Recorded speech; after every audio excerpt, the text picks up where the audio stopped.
മിലാർകോട് പഞ്ചായത്തിൽ water tank, കട്ടിൽ എന്നിവ വിതരണം ചെയ്തു. ഗ്രാമപഞ്ചായത്തിന്റെ 2024-25 വാർഷിക പദ്ധതിയിൽ ഉൾപ്പെടുത്തിയാണ് SC BPL കുടുംബങ്ങൾക്ക് വാട്ടർ ടാങ്കും SC ജനറൽ വിഭാഗത്തിൽപ്പെട്ട വയോധികർക്ക് കട്ടിലും വിതരണം ചെയ്തത്. 110 വാട്ടർ ടാങ്കുകളും 255 കട്ടിലുകളുമാണ് വിതരണം ചെയ്തത്. വിതരണ ഉദ്ഘാടനം ചിറ്റലഞ്ചേരി MNKM ഹൈസ്കൂളിൽ വെച്ച് KD പ്രസേനൻ MLA നിർവഹിച്ചു. അതുകൊണ്ട് 60 താഴെ പ്രായമുള്ളവർക്കും വേണമെങ്കിൽ കട്ടിൽ കൊടുക്കാം എന്ന നിലയിൽ അവർ ചിന്തിച്ചുകൊണ്ടിരിക്കും. അപ്പോൾ കട്ടിലെന്ന് പറയുന്നത് നമുക്ക് വിശ്രമിക്കാനുള്ള ഒരു ഉപകരണം മാത്രമാണ്. വിശ്രമം എന്ന് പറയുന്നത് നമ്മുടെ അധ്വാനത്തിന് ശേഷം, ജോലിക്ക് ശേഷമുള്ള ഒരു ഏർപ്പാടിനാണ് വിശ്രമം എന്ന് പറയും. 60 കഴിഞ്ഞാൽ പരിപൂർണമായ വിശ്രമ ജീവിതം നയിക്കേണ്ടവരാരുമില്ല കേരളം.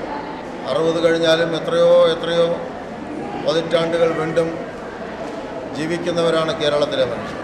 ഏറ്റവും നന്നായി വീണ്ടും അധ്വാനിക്കാനുള്ള ശേഷിയുള്ളവരാണ് 60 പിന്നിട്ടവരിൽ കേരളത്തിലെ മഹാഭൂരിപക്ഷം.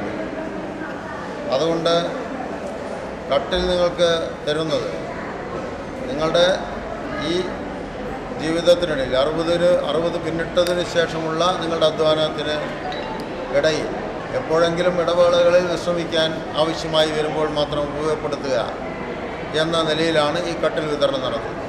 Panchayat president T. വത്സല അധ്യക്ഷത വഹിച്ചു. Vice president I. Mansoor Ali സ്വാഗതം പറഞ്ഞ പരിപാടിയിൽ ജില്ലാ പഞ്ചായത്ത് മെമ്പർ രജനി, ബ്ലോക്ക് പഞ്ചായത്ത് ആരോഗ്യ standing committee chairperson Premalatha, panchayat വികസന സ്റ്റാൻഡിംഗ് കമ്മിറ്റി ചെയർപേഴ്സൺ വിജയലക്ഷ്മി, ക്ഷേമകാര്യ സ്റ്റാൻഡിംഗ് കമ്മിറ്റി ചെയർമാൻ ചെന്താമര, ആരോഗ്യ standing committee chairperson Sajana Hasan, block panchayat member KV Prabhakaran, പഞ്ചായത്ത് മെമ്പർമാർ, അസിസ്റ്റന്റ് സെക്രട്ടറി ഷെറീന എന്നിവർ പ്രസംഗിച്ചു. ICDS സൂപ്പർവൈസർ കവിത നന്ദി പറഞ്ഞു. UTV news, Palakkad.